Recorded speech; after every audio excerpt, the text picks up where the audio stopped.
Sorry അമ്മേ. Ice വെച്ചപ്പോഴൊക്കെ ഞാൻ സഹിച്ചതാ.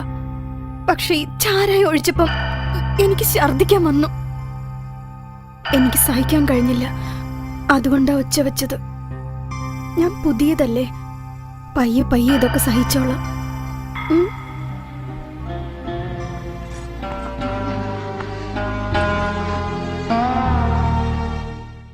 എല്ലാവർക്കും നമസ്കാരം. ഓരോ ആഴ്ചയും നമ്മളുടെ ഈ പരിപാടിയിൽ ഓരോ രംഗത്ത് വിജയത്തോടെ മുന്നേറുന്ന മലയാളികളാണ് നമ്മൾ പരിചയപ്പെടാറ്. ഈ ആഴ്ച നമ്മളുടെ കൂടെ പ്രമുഖ പണ്ഡിതനും എപ്പോഴും തന്നെ മനസ്സ് തുറന്നു പറയുന്ന പ്രമുഖ നോവലിസ്റ്റ് ശ്രീ ഗൗരി ശങ്കറാണ് നമ്മുടെ ഒപ്പം ഉള്ളത്. നമസ്കാരം ഗൗരി ശങ്കർ സർ. നമസ്കാരം. താങ്കൾ തരുന്ന ആദ്യത്തെ ലൈവ് ഇന്റർവ്യൂ ഞങ്ങൾ കാണുന്ന അറിയാം. ഒരു എഴുത്തുകാരൻ എന്ന ഗൗരി ശങ്കരെ എല്ലാവർക്കും നന്നായി അറിയാം.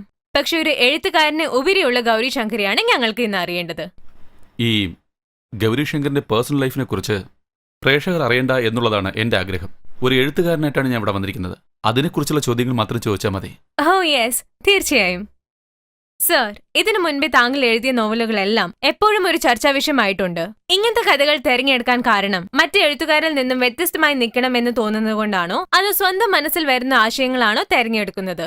അതായത് പ്ലാൻ ചെയ്തിട്ടാണോ എഴുതാറ്? തീർച്ചയായും ഞാൻ അങ്ങനെ തന്നെ എഴുതുന്നത്. എന്റെ എഴുത്തിന് ഉപരിയായി ക്രിട്ടിസൈസ് ചെയ്യാൻ വേണ്ടിയിട്ടല്ല. പക്ഷെ താങ്കളുടെ അവസാനം നോവൽ വരെ ക്രിട്ടിസൈസ് ചെയ്തിട്ടുണ്ടല്ലോ. ഈ ഗൗരി ശങ്കർ ഒരു ദേവദൂതനല്ല, ഒരു സാധാരണ മനുഷ്യനാണ്. എന്റെ ചുറ്റുമുള്ളവരുടെ വേദന എന്റെ എഴുത്തിൽ പ്രതിഫലിക്കുന്നു. ആ വേദനയുമായി ബന്ധമുള്ളവർക്ക് എന്റെ എഴുത്ത് ചലനമുണ്ടാക്കുന്നു. അത് നിങ്ങൾ പറയുന്ന പോലെ ക്രിട്ടിസൈസ് മാത്രമല്ലാതെ അത് മുഖേന ഒരു നന്മ ഉണ്ടാവണം. താങ്കളുടെ വായനക്കാരെ ഒരു പുതിയ ലോകത്തേക്ക് കൊണ്ടുപോകുമ്പോൾ എന്ത് തോന്നുന്നു? അത് ഒരു എഴുത്തുകാരൻ എന്ന അടയാളമുള്ള ആരും തന്നെ അവർ വയ്ക്കുന്ന പുള്ളിയോ കോമയും പോലും വായിക്കുന്നവർക്കൊരു നീറ്റിലുണ്ടാക്കരുത്. ഞാൻ വെറും കഥ പറയുന്ന ആളല്ല. എന്റെ സമൂഹം മുഖേന എനിക്കുണ്ടാവുന്ന വേദന എന്റെ എഴുത്തു മുഖേന ഞാൻ മറ്റുള്ളവർക്ക് അറിയിക്കുന്നു. എന്റെ കഥയിലൂടെ ഞാൻ പറയുന്ന പ്രശ്നമാണ് നോക്കേണ്ടത്, അല്ലാതെ കഥയല്ല. ഞാനൊന്നും ഇങ്ങനത്തെ എഴുത്തുകാരനല്ല. ആടുന്നല്ലേ ഉദ്ദേശിച്ചത്? ഞാനങ്ങനെ പറഞ്ഞില്ലല്ലോ, നിങ്ങൾ അങ്ങനെ മനസ്സിലാക്കി. കഴിഞ്ഞ 2 വർഷമായി ഇന്ത്യൻ എഴുത്തുകാരന്റെ അവാർഡ് താങ്കൾക്ക് മിസ്സായി. അതിന് പ്രത്യേകിച്ച് എന്തെങ്കിലും കാരണമുണ്ടോ? അങ്ങനെ എന്തെങ്കിലും കാരണമുണ്ടോന്ന് എനിക്കറിയില്ല. ഒരുപക്ഷെ അവരുദ്ദേശിക്കുന്ന രീതിയിൽ എന്റെ എഴുത്തുണ്ടായിരിക്കണമെന്നില്ല. എന്നാൽ ഇത്തവണ എനിക്ക് കിട്ടുമെന്നുള്ള വിശ്വാസമുണ്ട്. താങ്കളുടെ അടുത്ത നോവലിന്റെ കഥാവിഷയം അതെന്തിനു കുറിച്ചെന്ന് പറഞ്ഞുതരാമോ? ഈ പുസ്തകം താൻ ഒരുങ്ങി വെളിച്ചം കൊടുക്കുന്ന ഒരു മെഴുകുതിരി പോലെയുള്ള ചില മനുഷ്യരെ കുറിച്ചുള്ളതായിരിക്കും. താങ്കൾ എഴുതാൻ പോകുന്ന ഈ നോവലിന് അവാർഡ് കിട്ടുമെന്ന് തോന്നുന്നുണ്ടോ? എന്റെ പുസ്തകങ്ങളെല്ലാം തന്നെ ഏതോ ഒരു കാരണത്തിനായി അവസാന നിമിഷത്തിൽ ആ അവാർഡ് കിട്ടാതെ പോയി. എന്നാൽ തീർച്ചയായും ഇപ്രാവശ്യം ഞാൻ എഴുതാൻ പോകുന്ന ഈ നോവൽ ആ അവാർഡ് വാങ്ങും. ഇത് കേൾക്കേണ്ടത് തന്നെ. ഇവിടെ വന്നത് പോയത് ചന്ദനം തേച്ച എല്ലാ പെണ്ണുങ്ങളും ബിറ്റാണ്. നിനക്ക് വേണ്ടിയാണ് ആവശ്യമില്ലാതെ ഈ തള്ളയോടെ ഞാൻ ന്യൂസ് റീൽ വായിച്ചോണ്ടിരിക്കുന്നത്. മെയിൻ ബിറ്റിനെ പെട്ടെന്ന് സെലക്ട് ഇല്ല. എവിടെ വിട്ടു? സണ്ണിലേണ്ട പട്ടി. ഞാൻ ചോദിച്ചത് നിന്റെ ബിസിനസിനെ കുറിച്ചാ. അതാണോ ചോദിച്ചത്? ഇപ്പൊ ഒരു 3 കപ്പൽ സംസാരിച്ചിട്ടുണ്ട്. അതിലൊന്ന് ചേച്ചിയുടെ പേരില്ല. എന്താ ഓക്കെ അല്ലേ? കഴിഞ്ഞ ആഴ്ച ഫ്ലൈറ്റ് ആയിരുന്നു, ഈ ആഴ്ച കപ്പലാണ്. ഒരുപാട് പേര്. അതുകൊണ്ട് എങ്ങനെയാ ഒന്ന് വല്ലാത്തൊരു കുഴപ്പം. കുഴപ്പം? നീ എന്ത് കുടുംബം നടത്താൻ പോണ? ഇത് ശരിയാവില്ല. ഒരു നിമിഷം നില്ല. മല്ലി. ആ പറയൂ ഡാർലിംഗ്. ഇന്ന് ഞാനല്ല ഡാർലിംഗ്, ഇതാണ് നിന്റെ ഡാർലിംഗ്. ഓ മല്ലി ആളൊരു ജഗത് ജില്ലിയ. വരൂ. All the best. മോഹൻ തന്നെ പറഞ്ഞല്ലോ, ഇനി എന്താ?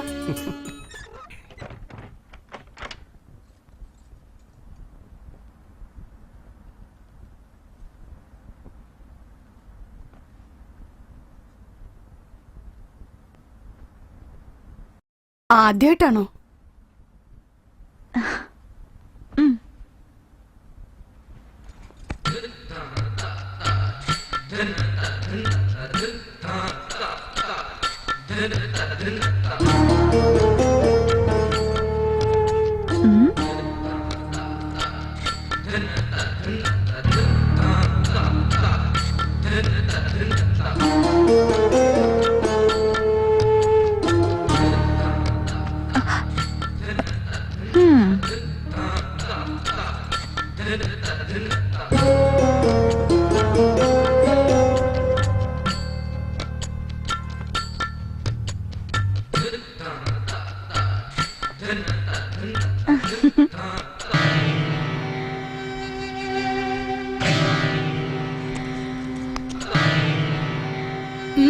എന്തു പറ്റി? എന്താ?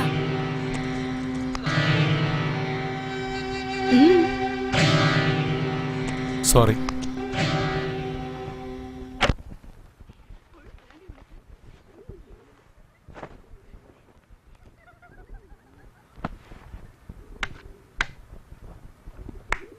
എന്താ പോയ ഉടനെ തിരിച്ചു വന്നത്?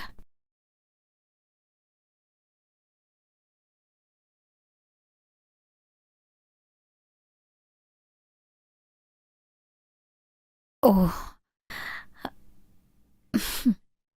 താലി കണ്ട് പേടിച്ചു പോയോ? ഇവളുടെ ഭർത്താവാ ഇവളെ ഇവിടെ കൊണ്ടുവന്ന് വിട്ടിട്ട് പോയത്. മാസാമാസം കളക്ഷന് മാത്രം കൃത്യമായിട്ട് വന്നോളും.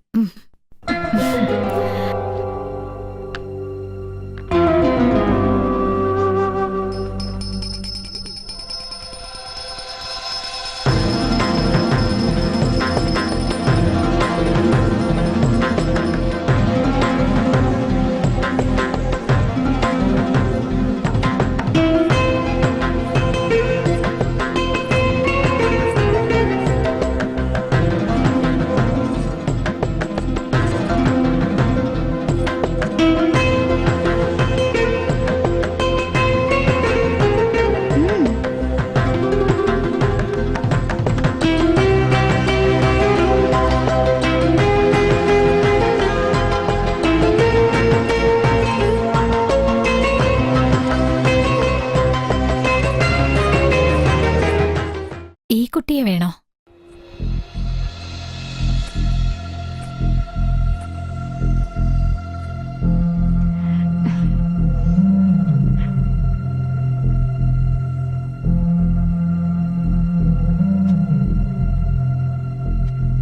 എനിക്ക് ഈ കുട്ടിയെ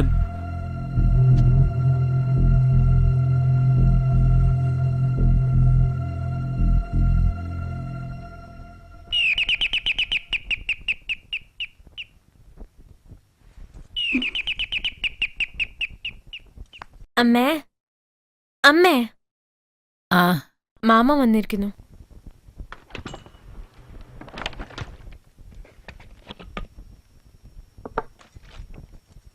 ഹെടി രാജി, എന്താ സുഖമാണോ?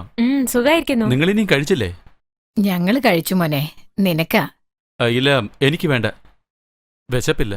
പിന്നെ നാട്ടിലെല്ലാവർക്കും സുഖം തന്നെയല്ലേ? നിങ്ങൾ എന്തെങ്കിലും കഴിച്ചിട്ട് കിടക്ക്, നാളെ സംസാരിക്കാം. ഗൗരി, നീ ഒരു മിനിറ്റ് ഇരിക്കേ. എന്താ അമ്മായി? ഞാൻ നമ്മുടെ ജോത്സ്യനെ കണ്ട് സംസാരിച്ചിരുന്നു. വരുന്ന മാസം മുഹൂർത്തത്തിനുള്ള നല്ല തീയതിയുണ്ടെന്ന് അദ്ദേഹം പറഞ്ഞു. പ്രായം തികഞ്ഞ ഒരു പെണ്ണിനെ വെച്ച് ഞാൻ അനുഭവിക്കുന്ന വേദന നിനക്കറിയില്ല. എന്റെ ഭർത്താവ് എന്നെ ഒറ്റയ്ക്കാക്കിയിട്ട് പോയതുപോലെ രാജി എങ്ങാനും ഞാൻ വിട്ടിട്ട് പോകുമെന്ന് എനിക്ക് പേടിയാവുന്നു. ഓരോ മാസം ഇത് തന്നെയല്ലേ പറഞ്ഞോണ്ടിരിക്കുന്നത്? എന്ത്? ഇല്ല ഇല്ലല്ല, ഒന്നുമില്ല. ഗൗരി, നീ എഴുതുന്ന പോലത്തെ കഥയല്ല ഇത്. രാജി, നിനക്ക് കല്യാണം കഴിക്കണോ അതോ ഡോക്ടർ ആകണോ? മാമൻ എന്ത് പറഞ്ഞാലും എനിക്ക് സമ്മതമാണ്. നീ ഡോക്ടർ ആകേണ്ടത്.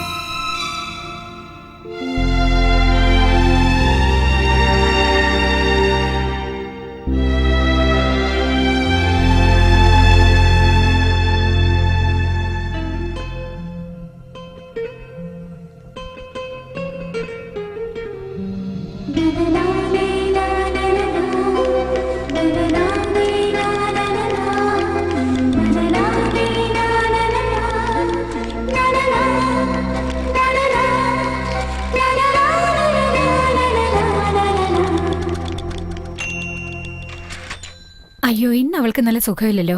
വേണമെങ്കിൽ സുജിയെ പറഞ്ഞേക്കട്ടെ. ഇല്ലില്ല, നിങ്ങൾ തരുന്ന റേറ്റ് അവൾക്ക് ശരിയാവില്ല. ശരി, നിങ്ങൾ നന്നായി ആലോചിച്ചിട്ട് എനിക്ക് ഫോൺ ചെയ്താൽ മതി. ഓക്കെ. പിന്നെ എന്താ ഇത്? പണം. ആരെയാ വേണ്ടേ? ഇന്നലെ എനിക്ക് പൊട്ടു വച്ചായിരുന്നില്ലേ ആ കുട്ടി? എണ്ണുന്നില്ലേ?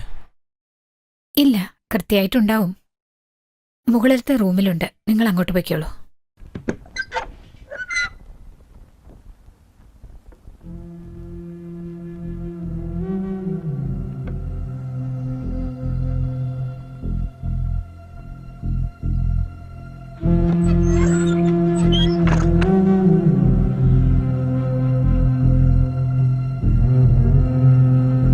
ഹലോ, ആരാ നിങ്ങൾ? റാണി ചേച്ചിയെ ഇങ്ങോട്ട്. റാണി ചേച്ചി പറഞ്ഞോ? ആദ്യം പുറത്തു പോവൂ. സോറി. ഹലോ, ആ? വെറുതെ പറഞ്ഞതാ, വന്നിരിക്കെ.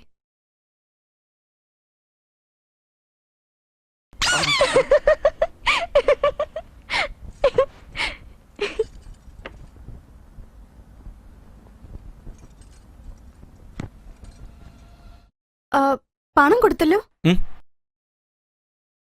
ആ, കൊടുത്തു.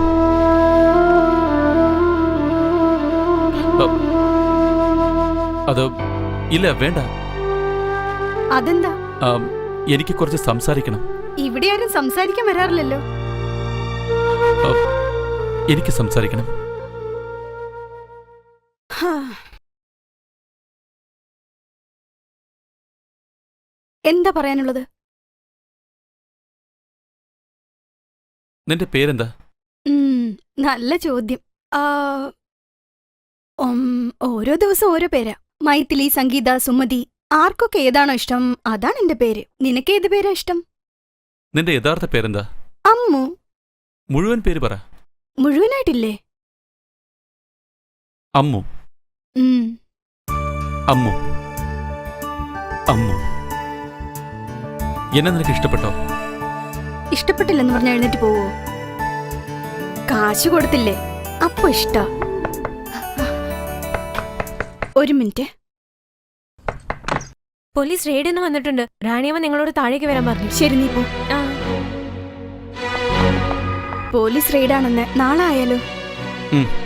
ഏയ്, നിനക്ക് താഴെ പോലീസ് ഉണ്ട്, കുഴപ്പമില്ലേ? എങ്ങനെയാ? ഇതിലേ പൊയ്ക്കോ.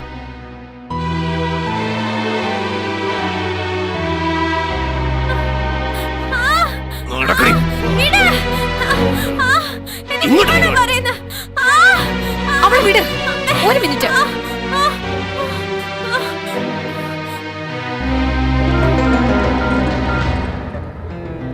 റാണിയെ സംസാരിക്കുന്നേ. റാണി അമ്മയെ സംസാരിക്കുന്നേ. അദ്ദേഹത്തിന്റെ സെല്ലിലേക്ക് തന്നെ വിളിക്കേ.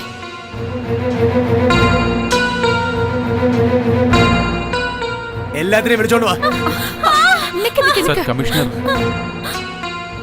നിങ്ങൾ നിൽക്ക. Yes sir. Yes sir. Okay sir. Okay sir. Okay. എല്ലാത്തിനെയും വിട്ടിട്ട് വാ. താൻ എന്തിനാടോ ഫോൺ? സർ, അത് പിന്നെ ഇല്ലെന്ന് പറഞ്ഞൂടെ?